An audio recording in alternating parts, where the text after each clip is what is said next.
This video is designed to give you some insight on a process that I personally use to forgive and forget. It's something that I had to learn through a sequence of events in my life that were pretty traumatic. You know, I've been through divorce. I've been fired from a job that I held for 15 years. I was the most promoted person in history at that place and let go. I've been through some really intense situations in my life. The divorce was really hard, dealing with the kids, you know, not seeing my kids all the time, living in different parts of the state. You know, like you go through these extreme situations of emotion and just deceit and pain, and it's hard not to look back at what you feel was that trigger, that one person, the people that contributed to that change in your life, and want to blame them and want to just peel it apart and make it their fault.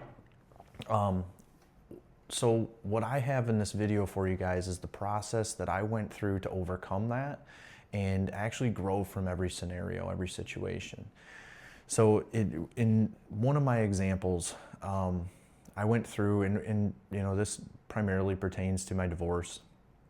When I first happened, it's hard. You go through this, and this wasn't like overnight. This took me months and months and maybe years to really digest and understand. But what happened was it triggered something in me, and I asked myself, I'm like, how can I get better? I got to get better at life. I got to be a better person. I can't ever let this happen again. I felt like I ruined my children's life. I felt like I ruined everybody's lives around me, and I was putting all that weight on my shoulders, and at the same time, I'm trying so hard not to blame my ex. And what I ended up doing was studying psychology, and I wanted to understand why people made the decisions they made, and what was the triggers, and I found out a lot of really interesting, cool things that one, helped me overcome, but two, helped me develop this process that I want to share with you guys. So the process is really simple. I'm going to give you the long version of how I came to the process, and then I'm going to break it down here at the end, and I'm just going to tell you just exactly how I deal with it every single time. So in this process, where I was learning about psychology and things like that, I learned that when people go into flight or fight mode, they don't even think about the people around them. They're not thinking about, you know, am I hurting this person? Am I hurting that person? What they do is they focus in on a single problem, the problem that they've identified that's causing them harm. Their conscious, subconscious, everything's working full-time overdrive to fix this for them. They're trying to get out of this fear mode. They're stuck in a fear mode, and they need to get out of it. Well, when we're in that mode, we have our blinders on. We don't see left and right. We just see the problem, and we're in problem-solving mode. So every decision that comes to solve that problem doesn't have anyone else in mind, unless they're part of fixing the problem, where in this case, you know, my ex-wife obviously is trying to fix a problem in her mind that's going to support her and her children. So she's making a decision based on that, and I wasn't part of the factor in this decision. So knowing that, you know, she's in fight or flight mode, and, you know, I can reflect back on all the little indicators of what was going on at the time that proved it was fight or flight mode. This triggers something else that puts them back in a state, you know, earlier in their life when they were highly capable of surviving. Okay, so they go back in time to a different time in their life, and they're trying to solve the problem from there. And they're not worried about certain people. In this scenario, there were 3 people on my ex's mind, and she was worried about taking care of them, and that was it. You know, and so also, looking into this process, you look at, you know, from my perspective, what did I do to trigger that? What did I do? Like, I have some obligations and responsibilities as a husband in this situation to make sure that I don't put my wife into fight or flight mode, and especially make her feel like she's there alone. And I did. I most certainly did. I made some poor decisions. I didn't have us set up appropriately to keep her safe and out of that mode. Now, I'm not going to take responsibility for the decisions she made and everything that happened and it caused, and I'm not going to go into the intimate details of our divorce. But ultimately, I was responsible for not upholding my end of the bargain. In her mind, I failed. I was no longer part of the decision process. She was trying to take care of herself and her children, and she made a decision. She made a handful of decisions that I wouldn't have made. And if I would have been talked to about it, I definitely wouldn't have led her in that direction. But it doesn't matter. When we're in that scenario, she wasn't looking to me for help. She'd already felt like I failed. I'm not the guy she's going to ask. She's going to go to herself. And she made a decision.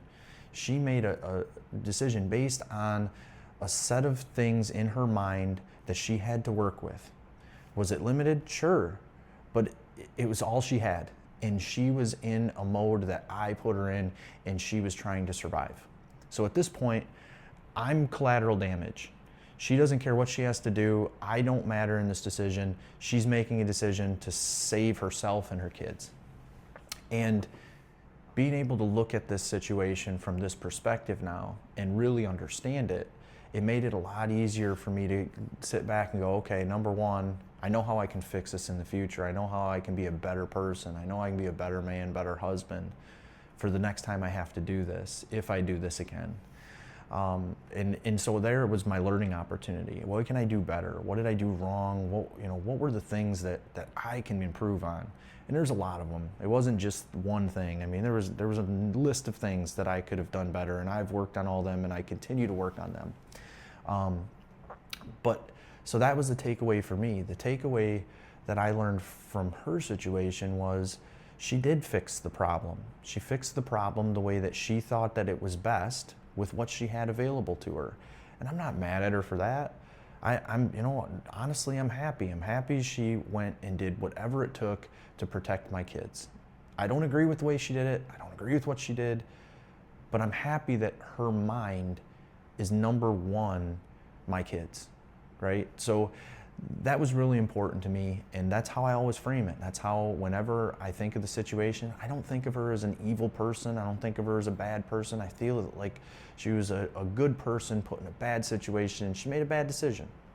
It is what it is. But bottom line, I'm able to walk away from this situation, one, with a new respect for her and how she dealt with the situation, a better understanding of how I can improve as a person, and finally, I walked away with a process. I walked away with a process that works all the time. And now I'll break this process down for you. It's really simple. It's not that difficult. It does require empathy, right? So first thing I ask when I get into a situation is, did I cause it? What did I do, if anything, to cause this? And in some scenarios, you don't. Some scenarios, like in management, sometimes it has nothing to do with the manager or anything else. These people could be bringing problems from home, and they're reacting at work in a certain way that feels like it's intentional or deliberate, but it's not. So first identify, what did I do to cause it? Okay, so if you did something to cause it, start to dissect that and identify how can you fix or change that in the future. And two, already have it identified so that if you're going to work with this person on discussing like, hey, how do we get better from here? You can start with, here's what I did wrong. Here's what I've recognized I did wrong. And already have some steps in place that you're going to use to work with them to get better. The second thing that I ask is, why did they do what they did? Why? I sit there and, like, from their perspective, not my perspective, because I'm gonna be like, oh, because they're jerks, they're assholes, they treat me like garbage.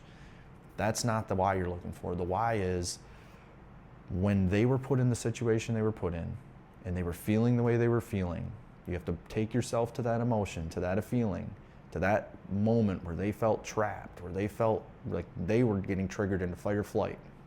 What caused it?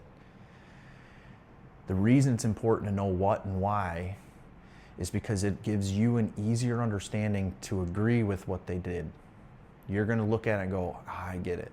I understand why they did what they did. Now, when you understand why they did it, it doesn't hurt as bad, because you can picture yourself doing the same damn thing. You can picture yourself making the same terrible decision, not even realizing that you're hurting all these people around you. And it's normal. It's normal. If you look in any psychology, any type of book, anything that talks about this, when you're in that state of mind, you're not worried about helping others, you're worried about helping yourself. It's survival mode. Your body, your subconscious, everything is in hyper overdrive to protect you and no one else. So when you can take yourself in and understand what they're at and why, it makes it so much easier to look at this. And sometimes I say, I don't even know that it requires forgiveness. It just requires understanding. I forgive people for making a poor decision that affected me in a bad way, but ultimately, I mean, why are you forgiving them? They're just trying to protect themselves. They didn't mean to hurt you. So there's nothing to forgive them for. They technically, do they owe you an apology? Sure, but it's not an intentional thing. It's not like they went out and made this sinister plan to really ruin your life or change your life. So the little process, the short version of this is, what did you do? What did they do? Why did they do it? And from that, you can start to formulate an understanding of the situation. And when you truly take the time to really understand the whole situation, instead of just honing in on that pain, that hurt that you feel, that you felt because of what happened to you, you got to get away from that for a minute and think of, what were they feeling? Why were they feeling it? And did they mean to hurt you? Because suddenly you realize your feelings aren't even part of their equation, so why are you letting them be part of yours? And the best thing you can do is accept that they were in a tough spot and forgive them for making a poor decision when they were making the best decision that they could make at the time with the information they had and the experience they have. So that's how I'm able to look at this. And I can unpack this and repack this in every scenario. I could do it with my discharge at being at a company for 15 years. I can do it in a scenario when I caught somebody really close to me talking trash to me, to one of my best friends. I mean, any way you look at it, you can dissect it the same way and come out with the same outcome, that they're really just trying to protect something that going on in their life, and it's not meant to hurt you. Okay, and one last little thing on this, I use this in management all the time. I teach supervisors, managers, people who interact with people at work all the time, that they need to understand all of these principles, because a lot of times something happens at work and we think it was deliberate or intentional, like that person was trying to hurt us or trying to hurt other people at the company, and it's not the case. I mean, most times people are making decisions based on their surroundings and trying to get out of their own situation. They don't realize what they did to the people around them. So it'll give you a much easier way to approach life, and a much better way to feel through things instead of reacting, because reacting is what caused that person to harm you. And when you realize that, you're less likely to react, because now, before the problem happens, you're aware that you may hurt people and you don't even want to do it. So hopefully this information's helped you. Hopefully my experiences are going to help other people. That's why I'm putting these videos out here. Leave comments below, let me know what you think, and look forward to hearing from you. Thanks for checking it out.